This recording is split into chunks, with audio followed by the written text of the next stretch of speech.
Hello, and welcome to Filmsquatch, the podcast where two guys from the Deep South watch and review movies about Bigfoot. It's that simple. Each episode takes a look at a single film about a Sasquatch or a Yeti, and the guys break it down for you. Patrick and Kendall are true believers, but they're too old, too fat, and too lazy to get up off their sofas and go hunt for a Sasquatch themselves. So they just sit back and watch movies about them. Now, let's head over to the Filmsquatch screening room, where Patrick and Kendall are ready to discuss their latest film.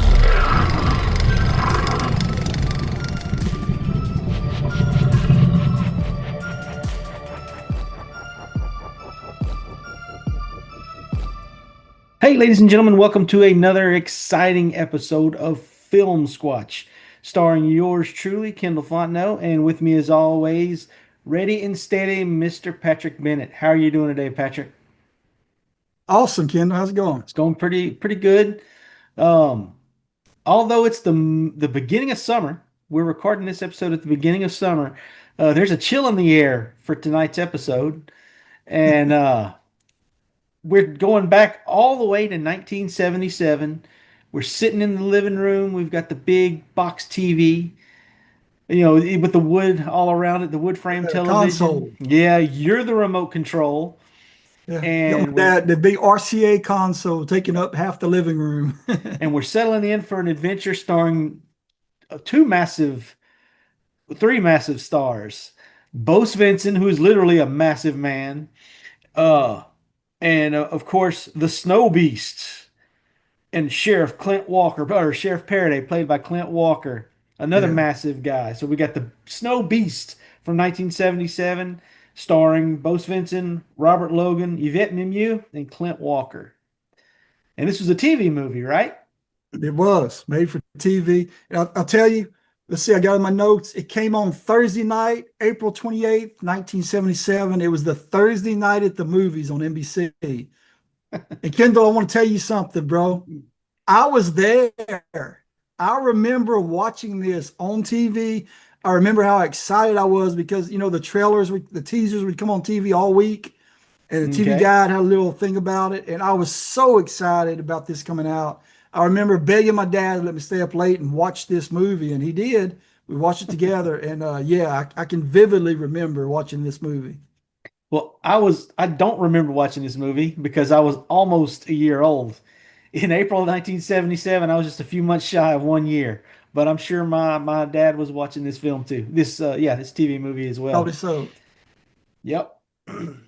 This movie, I mean, I rattled off the stars. These were some pretty big stars for the 70s. Yeah, good stars. You want to give us a rundown of what the movie was, what it's about? Oh, well, basically, there's a Colorado ski resort, and some folks start to go missing. They get attacked by an unknown creature, and the owner of the ski resort refuses to shut down the thing because she wants to make money. And it sounds a lot like a movie that takes place on the water. And I'm wearing a SeaWorld hat tonight for a specific reason, because we're recording this just a couple days after the official 50th anniversary of Jaws. And that's pretty much this movie. It's Jaws at a ski resort. That's right. Yeah, it's a big ripoff of Jaws. Yep. They basically turned Jaws into a Yeti movie. I mean, so many similarities, man. Yeah. They even go as far as cutting open a bear they caught to see if that little Kittredge boy spills out, Yep. It's pretty much just a blatant ripoff of that Jaws movie. Yeah. And the critics of the time and modern critics all see that. I mean, everyone. I mean, you'd have to be a moron to not see that this ripped off Jaws. Yeah. And if you remember, I think it was our first season we did, or maybe our second, we did the movie Claude. And I brought that up, that was very similar to Jaws too. It was a tourist town. They had a mountain and a lake and stuff. And there was another bear attack. They were wanting to close the city or close it to tourists until they could catch this bear. So there was another, that's not the first, this might've been the first time that a Bigfoot movie ripped off Jaws, but it wasn't the last. Right. certainly.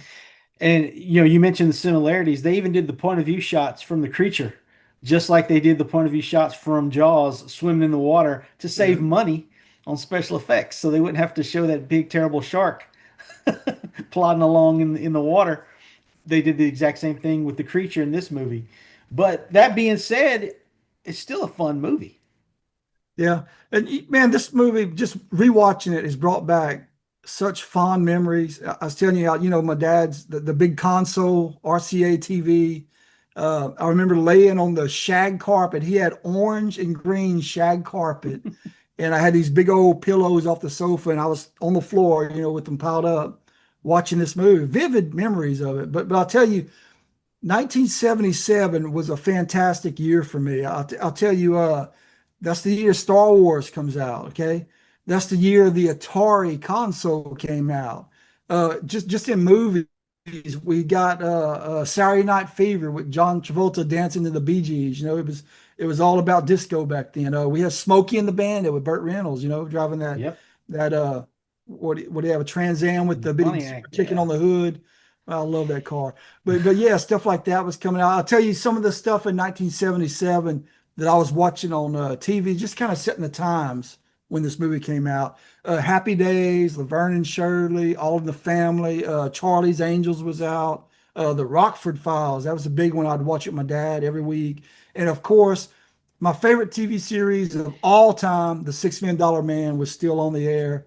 And if you go and look at a post I made on our Facebook page, I think last week, I talked Yeah. about the $6 Million Man battling bionic Bigfoot and all Andre the Giant. the toys that came out for $6 Million Man, including a bionic Bigfoot action figure.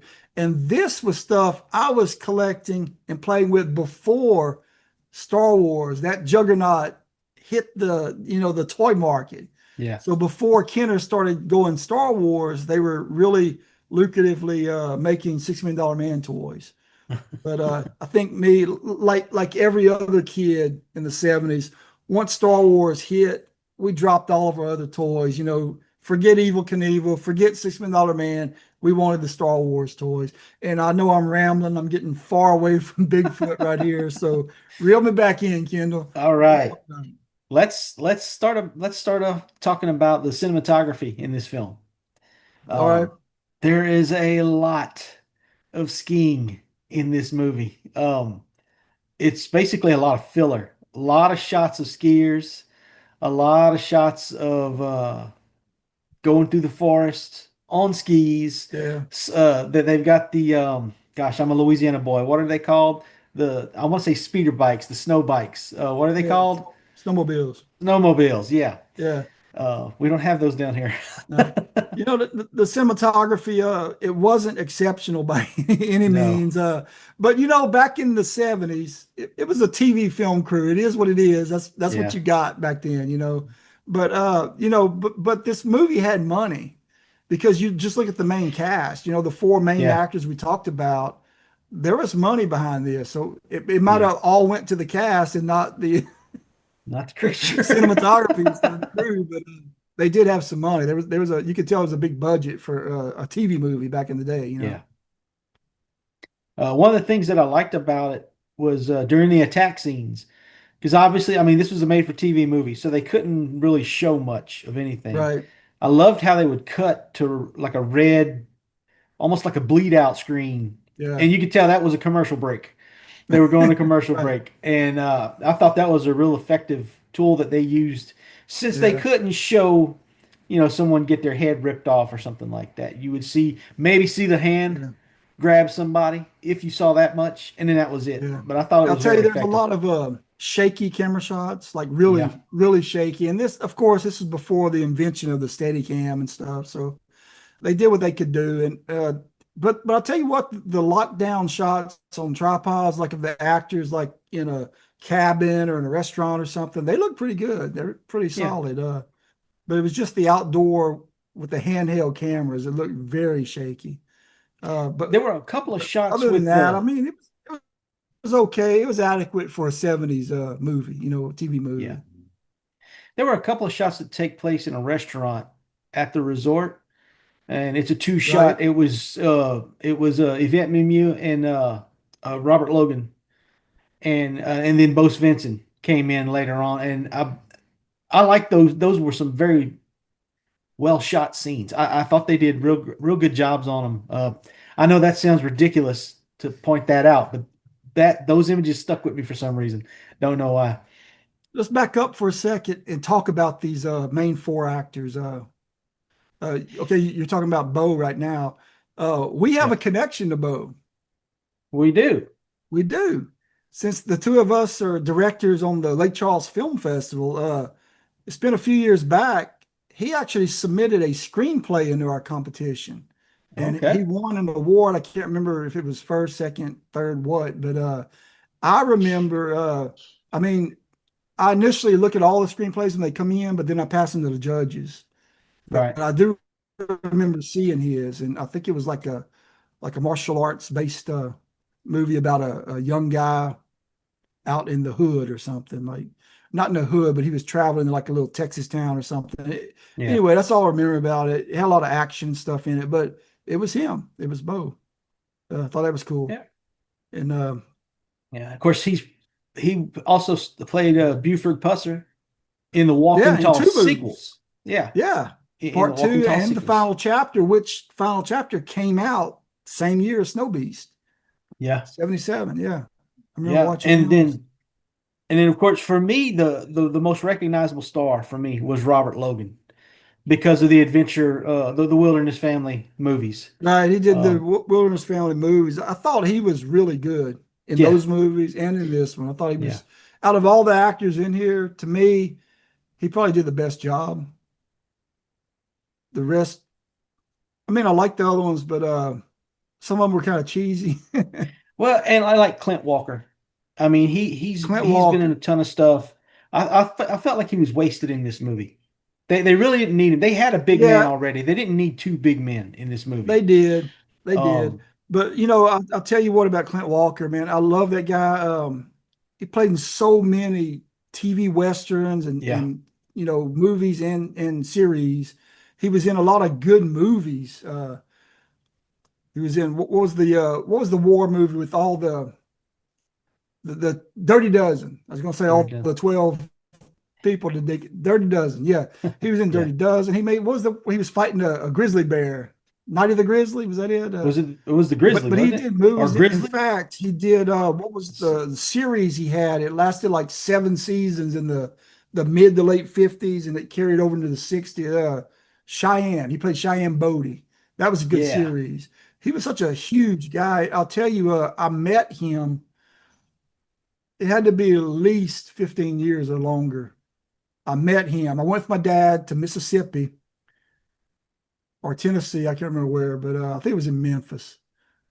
So in Tennessee, and we met him, and it was a cowboy convention. Picture this: it's like a Comic-Con, but if all the guests were Western stars from the 50s, Yeah. and all the vendors sold 50s TV and movie memorabilia. That's the kind of event we went to. It was called the Gathering of the Guns. And you had like the guy from Wyatt Earp, the guy from Sugarfoot, the guy from Robert Fuller was there. You had the guy from Lancer, just all these guys. Well, he was there, and he was at a table. Man, he was old when I met him, very old. He looked a lot different than he did in his movies. But yeah, my dad got to meet him and get his autograph, take a picture with him. I shook his hand, told him, you know, I enjoyed his movies and that. But if I was in the mindset I am nowadays with Bigfoot movies and stuff, you better believe I would have got a Snow Beast autograph from that guy, you know. But I didn't know back then, you know, Yeah. it's over 15 years ago. But yeah, I could kick myself now. Yeah. I was Yeah, surprised at definitely. how big he was because Bo Svenson is a big dude. And he was right Yeah, there eye to eye with Bo Svenson. And yeah. I mean, I never realized just how big he was. And then I'll tell you about Yvette Mimieux, beautiful blonde. We lost her. Was it this year or last year she it was passed away? recent. I can't remember. Yeah, I Bo remember the Svenson's still news and that. alive. But yeah, she's beautiful.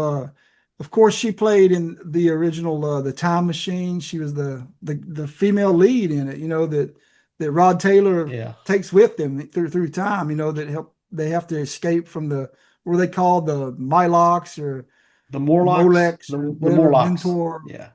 Yeah. But anyway, yeah, she played in that, but she was in my favorite Disney movie of all time. What is it, The Kendall? Black Hole. The Black Hole. Yeah, she was the female lead in The Black Hole. Yeah, great actress. I really liked her. Yeah, she did a good job. Hey, they did good jobs. The movie itself wasn't anything spectacular, story wise, but I thought they did a real good job acting. They're four major stars from the '70s who did great jobs. I mean, can't complain about Yeah, anything they they did. did good, but the supporting cast, there was some bad acting in there, man. Especially that old lady that owned the ski Oh resort. yeah, Carrie Rill was the Yeah, character, and woo, Sylvia Sidney. that was some bad. Oh, now I thought it was funny. In one of the scenes, the crown gets smashed, and she's Yeah, like, "Save the crown! Save the crown!" This little meaningless crown for the Snow Queen or whatever it was called. But yeah, this. Well, let's go ahead and move on to the creature. yeah. You want to talk about the costume? Yeah. All I saw was an arm and a face for the most part. Yeah. It looked That's like they one used. thing. I really wish they would have shown a lot more of the creature. Yeah. You just get glimpses like you're saying. I really wish, and you can tell they put money into this costume. Yeah.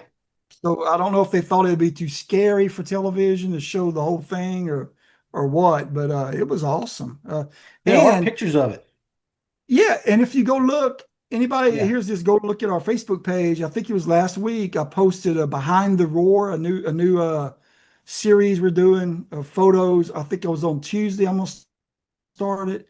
Well, I already started, but it was a picture behind the scenes from this, shows the entire Yeah. creature. The guy's in the full costume and he's behind the scenes hugging on one of the women on the crew or something. But if you look at it, you see the entire costume and it Yeah. is awesome. Huge. It's like a white and brown fur, kind of dirty white, Yeah. just I like that it looks dirty. Looks Yeah. dirty. It's not like a new costume and go film with it. They really made it look like it's been around. To me, it And looked I like they really liked it. Don't, used.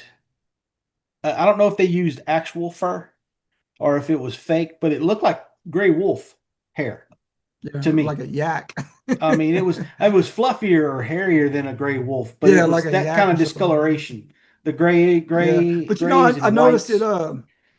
It's got bangs that hang down. It Yeah. reminded me of that sheepdog on the what was that cartoon with Coyote and Roadrunner. Oh yeah. Yeah, I know Yeah, what you're that talking sheepdog. about. It kind of reminds me of that. It's the fur of the bangs. It hides its eyes and nose kind of. All you see is the mouth a little bit. Hmm. But I thought it was a Yeah. great costume. It looked good Yeah, it looked from real what you see. good. Maybe in motion it didn't look so great. Maybe that's why they didn't show it in the movie as much. Or maybe the what channel did you say it was? Which network was it? NBC NBC. or NBC? Maybe they said, "Hey, look, this is too realistic or too Yeah, scary. For prime time, not ready for prime time." yeah. I did read where they cut out some scenes that they had filmed. They went back. There was one scene where it said that it was a ski lift and a guy falls off of it and breaks his leg. And he's stranded down there and he's trying to crawl away and he's yelling for help and that. And the creature comes out and murders him, just kills him. And it said that the censors said, no, we can't do this. We need to take that. And there was a long scene, it was a major scene. So it said they went back and they wrote the schoolhouse scene where he attacks the school with the crown Yeah. and all that. And they replaced it with that because it was less scary. So anyway, yeah. So I would like to see, but I'm sure it doesn't exist anymore. The Almost like a original. director's cut of what was originally Yeah. made, because it sounds like it'd be a lot more scary and it would show more of the creature. Yeah. Yeah. Well, I mean, we want to talk about the music. The music, to me at least, in parts, did remind me of Jaws. Yeah. It was string music, but it was dun dun dun dun. Yeah, it had that Right, urgency about it. Yeah, that Jaws had. Yeah, that's all I got for the music on this one. yeah, Um, total rip-off. yeah, I'll tell you, there was some good like disco music now, like especially when the creature's watching through that window and you got like a nightclub scene, oh yeah. the man up there singing. That was I forgot what the song was. It's pretty funny though. Now I will say this: I did like the fact that the creature had a hideout in that Have old what? dilapidated, like Oh a yeah, yeah, hideout, the yeah, yeah, dilapidated barn where he would keep all of his kills. definitely. I did like that. That was pretty cool, and I liked how the kid walks in there, he finds the young woman, and then he freaks out, and the creature's watching him the whole time. He's watching him discover his hideout, and I thought that was pretty neat. I enjoyed that part. That was pretty cool. Um, there are posters out there. I don't think there Yeah, was ever an they're official new. poster, Yeah, but wasn't anything made for TV. yeah. But yeah, as far as a made for TV movie, I thought they did a pretty good job, especially with the main cast. Yeah. Um, What about you? Have a favorite scene in oh this? yeah, my favorite scene is the attack at the gym where Yeah, yeah, Bo Svenson sitting there with yeah. the Mine too. girls and he's flirting with them a little bit, and then Yeah, the Snow Queen looks outside and you see that face. yeah. Right up in the window. Yep, and then And he I goes like on a the whole tirade. scene. And when they run out and the one where they're getting in the car or the truck or whatever it was, and he smashes the window and all that Yep, stuff. Yeah, it was good. I like and that. her and then the Snow Queen's mom. Yeah, She kills the engine and then tries to start it again when the creature's coming at her and he just pulls her out. yeah. You don't see what happens to her, but she's dead by the time the Snow Queen finds her. And the Snow And Queen like freaked you said, out. that was my favorite sequence in the whole film. But also, like you were talking about earlier, like us Southern boys down here close to the Gulf, we don't get all that heavy blanketed snow and Yeah. snowmobiles and people skiing down slopes and that in the winter. So that it was just fun watching that kind of stuff, something we don't see all the time unless we go on vacation. Yeah. But I did enjoy that. Now it's spoiler alert, the creature dies at the end, Oh, but the way he dies, I've seen that in tons of movies. That's nothing unique, with of course he's using, I guess it's unique. He's using a ski pole. He buries it down into the tree and just lets the creature rush onto it, right. There and was a he kills movie, him. I can't remember who was in it, but they were being stalked by a killer bear, Yeah, grizzly. yeah. It was And, oh man. and that's how they killed the bear. The Yeah. bear's charging them, and they put that spear down that they made Yep. like a sharpened stick, and that bear went Yep. right on it. Yep. I've seen that in plenty of, and then of course there's been vampire movies where the vampire rushes onto it. Usually the Yeah, vampire slides off of it though because it's not silver or a wooden stake. it was But Formica. yeah, I've seen that type of kill a ton of times in movies. Yeah, But it's still cool. I wish they could have shown it. I do wish they could have shown it, but I mean, it's made for TV movie, so it's not going to happen. yeah. It'd be cool if somebody remade this. They could get John Schneider to star in it. I mean Yeah. that might be good. Instead of a Actually, ski resort, it could be missing yeah. lynxes or Actually, lynx cats. IMDb says that the John Schneider one's a remake of this, but I don't think it is. It has I nothing to think it, do. it was in. I think it might have been inspired I don't even think by it was by inspired. It had Snowbeast. nothing to do with a ski resort or any of that. It was just, Yeah, it had nothing to do with the plot, the characters, anything. yeah. I don't But know. I mean, it's like you look at how many movies are named Bigfoot. There's seven of them out there at Tons least. of them. I mean, there's Yeah. just another movie named Snowbeast. I don't think it was a remake like it says on IMDb. And another thing, if you look up Snow Beast, if you Google it, they'll actually show the creature from the John Schneider Snow Beast, Right, right. but the link will go to the 1977 movie, even on Yeah, Tubi.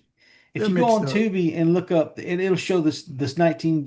Be the 1977 film, but with the John Schneider Snow Beast creature Yeah, in they don't know the what they're talking picture. about. IMDb needs to follow Filmsquatch so they can get it right. Yep, I mean we are the The self-proclaimed foremost authorities. authority for cheesy, low budget Bigfoot movies. But yeah, okay, we've covered the favorite scenes and everything. I guess we're down to the wire now. We're down to the Uh, nitty gritty. All right, I Crazy think I'm Kate. going to go first because I want to hear. I want you to take as much time as possible to give your answer because I got a feeling your rating is going to be heavily affected by nostalgia. I don't have the nostalgia for this film that you do, so I'm going to go ahead and go first, and I'm going to rate this film based on a scale of 1 to 10 Bigfoot tracks, with 1 being the worst Bigfoot movie ever made, and 10 being the greatest Bigfoot movie ever made, which is The Legend of Boggy Creek, in my opinion. I'm going to give 1977's Snowbeast, starring Bo Svenson, a 6. 6 Bigfoot tracks. And I know I gave John Schneider's Snowbeast 5. So, but I'm going to stick with 6. And the reason I'm giving it 6 Bigfoot tracks is because it does have an amazing main cast. The main cast is stellar. I mean, they're awesome. Uh, but what killed it for me was the constant ski shots. Just constant. I got bored watching. Yeah, There's at one point there's a medic who's skiing and he just skis and skis and skis and skis and then his ski pops off and he falls. And it just goes on and on and on. And I think a lot of those scenes were it was filler. It was filler for the movie because they couldn't show the graphic violence on a TV right. movie. At least that's my opinion. And Yeah. so, yeah, I'm giving it a solid 6. If you like Jaws, you will like this movie. Um, I definitely see the similarities between the two and even down to the music. And so that's my rating, Patrick. 6 Bigfoot tracks. Hmm. So, what is your rating? Well, I love this movie mainly, like you were saying, with nostalgia, just because the experience I had as a 9-year-old kid in 1977. Hyping it up with all the teaser trailers on TV and the TV guide and all that. Uh, I was really hyped, and at that age, anything about Bigfoot was just so intriguing to me. So back then, back then, I probably would have given this a 10 if you asked 9-year-old me. Yeah, it's a 10. But now, through adult eyes and through a mostly adult brain, looking back now, I would say the cinematography was kind of sloppy, and they didn't show much of the creature. And I don't know, like you were talking about the skiers over and over and over. It was boring, man. A lot of times it was just boring. So I don't connect with this film as much as I did back in '77 when I was a kid. I think looking at it now, it's kind of hard to get through, man. um, the only thing I thought it had going for it now, rewatching it, was the actors, the main four that we're talking about. So sadly, I give it 4 Bigfoot tracks, man. I just don't think 4. it's on par with a lot of the movies that we've seen. Okay. That honestly, that shocks me. I figured you would at least give it a 7, just on nostalgia alone. The way you were talking I about don't it. do nostalgia. I do if it's a good movie or not. Okay, so 4 Bigfoot tracks. What did you Now, if you would give? ask me back then, I would say 10. What did you? I don't Best remember. movie What did you ever. It's as give? good as Star Wars. That's what I would probably say back then. What did you give John Schneider's Snow Beast? I don't remember your rating for that one. Oh Do man, we you have to go remember? back and look. Let's just ask John Schneider what I gave him. Yeah, yeah, it'd be kind of cool to have John Schneider on the show. You think he's available Maybe so, man. for the right price? I don't know. I interviewed him before for Lake Charles Film Festival. Well, make sure he hasn't listened to our episode where we review his Snow Beast film. But so there you go, folks. That is our rating of Snow Beast from 1977. If you've watched this film, let us know in the comments section of our the YouTube channel, or come on our Facebook, our Instagram page, and let us know what you think of this film. If you loved it, if you hated it, if you were just kind of, you know, there's nothing new to you, just interact with us. And Patrick, we also have some stuff coming up We're recording this episode in at the end of June 2025, and in August we have something coming up, right? We do. August 30th, Falk, Arkansas. You need to head over there, where the legend of Boggy Creek took place. Little town of Falk. It's known for the Falk monster, the Bigfoot creature who terrorized that whole area for decades. And we're Still going does. back to Falk, and you can come meet us there. And we're putting on with our friends over at the Boggy Creek, the Boggy Creek Boutique. It's kind of hard to say. We're putting on the Boggy Creek Monster Mingle. It's going to be a Saturday, and we're going to have vendors. Hopefully, some will have some cool Bigfoot stuff you can buy. And if they don't, the boutique has a lot of Bigfoot stuff you can buy. Yep, absolutely. Everything from novelties, the TV T-shirts to posters, books. They got food items in there, just all kinds of stuff. We're planning on having live music, a food truck. We're going to have a pop-up short film, Bigfoot short film festival where you can watch. Right now, we have at least 10 movies on our lineup. Some of the filmmakers will be there. It's going to be incredible to come out and meet them. If you ever wanted to learn anything about how to get started in making your own film, come talk to them. And one great guest is going to be Mitch Lang. He made The Bogman, the feature Bigfoot film back, 2 or 3 years ago. If you haven't seen that, this is your chance to come watch it with Mitch. He'll be there.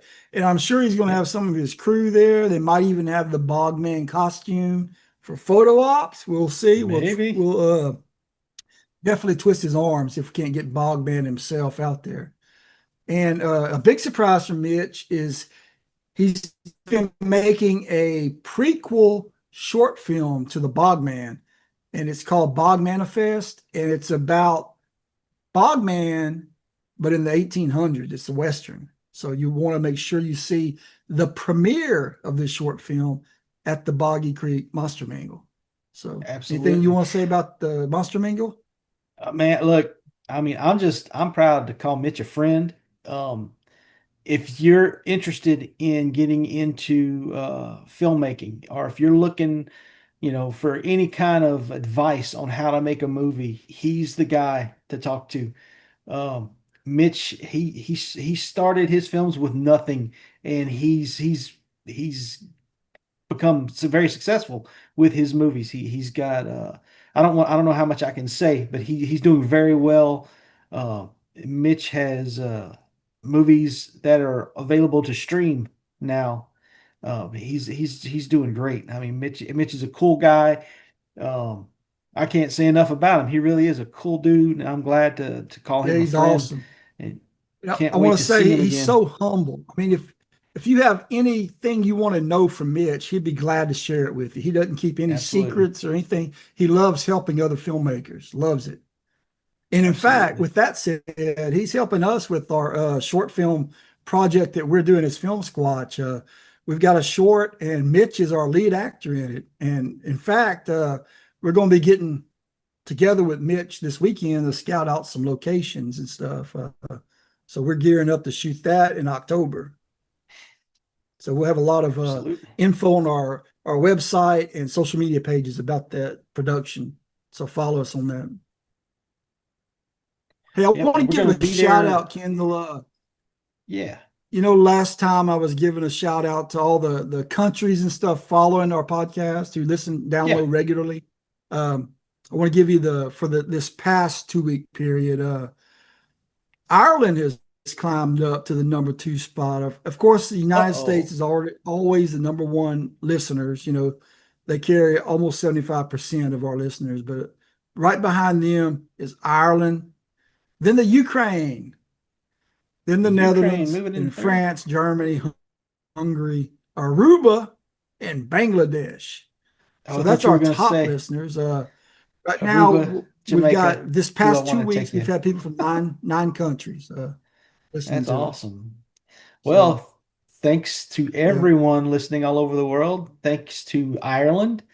Uh, that's cool. I can't believe that it blows me away, Patrick. Anytime you tell me these stats, and we've got people listening in all these different countries, and it would be cool for those folks to shoot us a message. Yeah, And if there are any films from their home countries that feature Bigfoot, even if they're not an English speaking country, and you know of a movie, we'll watch it. We may not understand yeah, what's going on, definitely. but we will watch it and we'll review it for you guys. Yeah, We'll do our best. So just shoot us a message. Again, reach out to us on Facebook, Instagram, or on the website, filmsquatch.com, yeah. and let us know what's going on, and we will do our best to watch your movies, And do I our want to give a recommendations. shout out to Leander, Texas. Do you know where that's at, Kendall? No, I do not. We gotta look it Where up. is That's the number one place that downloaded for this past 2 weeks. really? Yeah, Leander, Texas. Well, I'm going to use the magic of Google while you tell us Yeah, the and I'll tell you the wonders. next one, Appleton, Wisconsin, Okay. and Forest City, North Carolina. Big shout out to people over there. And right here close to home is Sulphur, Louisiana. We got Ashburn, Virginia, Beaumont, Texas. We got Citrus Heights, California. Kind of spread around here. Pretty Leander's cool, man. Leander's just north of Austin, by the way. I just checked it out. North of It's Austin. north of Austin, which is home to one of my favorite movies of all time, Dazed and Confused. Dazed and confused. I have family in the Austin area, and so yeah, I know Are they Austin. Yeah, dazed and I don't confused know Leander, also? Texas, but I know Austin. Or that no, they are not Dazed and Confused. Um, but that's pretty cool, Leander, Texas. Thank you. And you said Appleton, Wisconsin? Yeah.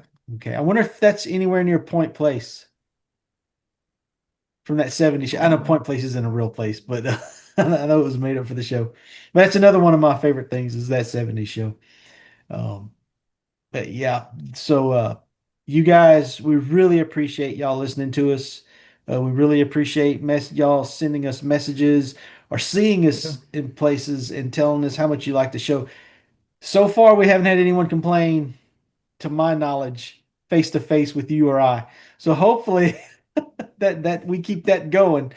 Sooner or If you later, got someone's going to get mad at complaints, us. you come find Kendall at the Yeah. Monster Mingle and you let him know Yes. exactly what you want to tell him. We will have an MMA style face off. We'll fight bare knuckles. I'll challenge you to an eating contest, and I promise you, you're going to lose that one. So look at me, you're going to lose that one. So yeah, Hey, also, I want to mention we're still taking submissions right now for the third annual Filmsquatch Bigfoot short film competition. Uh, if you want to send a film in, it's completely free. Just get in contact with us and we'll tell you how to do it. Films can be anywhere up to 30 minutes long, and it has to be about a Bigfoot, okay? Or Bigfoot has to be in it at least. Right now, we've got like about 5 entered for the third competition, and this is our third year running it, and we will show it to a live audience at the Lake Charles Film Festival in October. So we have to have it before October for it to be in the competition, all right? And what we'll do is we'll show them all to an audience, and if your film wins the competition, we will present it a trophy at the festival, and if you're not there, we will ship it to you, and you also get a Filmsquatch prize pack, which at least it's going to be a t-shirt, a coffee mug, some stickers, and whatever other swag we have laying around, you know. So Kendall might throw in a Blu-ray copy bootleg of Snowbeast. You never know. We'll see what's in or there. or a a But yeah, Bo don't forget Svenson that. autograph by me. A reasonable Yeah, facsimile of a Bo Svenson autograph. And Patrick, I also want to Xerox. bring up, I also want to mention that next month, on July the 12th, you and I will both be attending Unveiling the Beasts for the Beast of Trinity, Texas. It's a teaser Right. event about the film. They're going to have cast and crew and a bunch of other surprises. They're teasing all kinds of stuff, Oh and yeah, yeah. It's gonna be a great event. I think they are sold out of MVP tickets. Um, How many? Okay, out of the two of us, how many of us have an MVP ticket? How many Me, of us have what? an MVP ticket. I'm an MVP, so that makes you a VP. But yeah, we'll both be there, and MVP, not very professional. Is that what you're we'll both be there. And don't come to hang out with us. Come to check out what the Yeah. Beast of Trinity, Texas has to offer. Uh, I want to give a shout out to Terry Weaver. He's Terry, the yeah, writer and director behind The Beast of Trinity, Texas. A great guy, another down to earth, humble guy. If you ever meet him, you'll know exactly what I'm talking about. He's a veteran. And what I really love about his project is he has a bunch of veterans working on it, on the crew, the cast, a lot of veterans. So, I mean, come support our veterans by supporting his movie. yeah. The two of them mesh really well, veterans and Terry Weaver's film. So, Yeah. yeah, And if you cannot make it to this event for any reason, be sure to check them out on Facebook. They have links to the all of their information there, but they also have a shop and they have some awesome t-shirts. I think yeah, I've worn my shirt on an episode here. I wear it to conventions and stuff whenever I'm going places. So, but yeah, they've got all kinds of stuff on there. Buy stuff, support these filmmakers, any filmmaker that's making a Bigfoot movie, if they have any kind of fundraisers or anything, and if you believe in their project, support them, because that's the only way yeah, we're going to get good Bigfoot movies. right. I don't believe that the major studios care very much for the Bigfoot genre. No, So if it's going to happen, it's going to be because of listeners like you, listeners and viewers, and idiots like myself and Patrick. So make sure you get out studios there. don't care about Bigfoot movies anymore because of Snowbeast. It was it was the fault of Snowbeast. It was awesome. John Schneider's Snowbeast. No, no, no, man. Don't diss Schneider. But yeah, Dude, that's all I've got for this week, Patrick, or this episode, I should say. And I have one more thing. I'm trying to remember what it was going to be that I wanted to talk about. Oh yeah, yeah, yeah, I got it. okay, Okay, when this episode comes out, right afterwards, in fact, on July the 1st, our second edition of our Film Squatch digital magazine called Film Squatch Quarterly should be hitting the airwaves, if you will. So be looking for that. You can find that on our website or on our social media page. We'll put a link out. You won't be able to miss it. But I'll tell you what, this issue has the rundown of Tahoe Joe 3. I did an interview with both of those guys, um, all about their new film, which is coming out soon. They're wrapping up production now. Also, there's a big article interview with Mitch Lang about his new short film, the prequel to Bogman, the Bogman. So make sure you check it out. There's also some funny stuff in there about Kendall. No, no, actually, Kendall wrote us some more trivia questions about Bigfoot movies that are pretty good. See if you can beat him or if he stumps you. So either way, take it up with him at the Monster Mingle in Falk, yes, Arkansas. But yeah, be looking for that magazine. And also, I want to tell you, if you have a Bigfoot film, it can be a short, a feature, whatever, as long as it's a narrative. We don't want your documentaries. We want to talk about your narrative film that you are making. It can be in production. And you would like to be interviewed for the magazine or on our podcast, let us know. Contact us through any means, website, social media, smoke signal, whatever, and we will be happy to oblige you with that. So absolutely. that's all I got, Kendall. All right. Well, then I guess we need to wrap this episode up. But before we go, I have to ask Patrick, if I'm ever out, I'm a snow bunny. Skiing So down if the I'm ever out bunny there slope. skiing on no, I'm going black diamond, like double black diamond slopes or something like that. I think that's the nasty ones. Whatever the baddest slope is, I'm on that slope and I'm doing ski things. Uh, I with don't some think you need to worry about the snow beast. You're gonna with wipe some out. hot snow That's all bunny. it will be. If I'm skiing and I'm going downhill and I look behind me and my little snow bunny friend that was with me is gone, what should I do? You better pick up the pace and get out of there as quickly as you possibly can. Watch your back. Bigfoot's out there.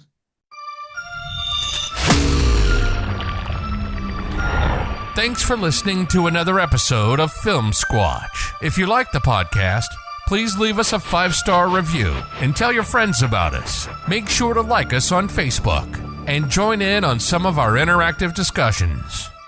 Remember, Bigfoot is out there. Watch your back.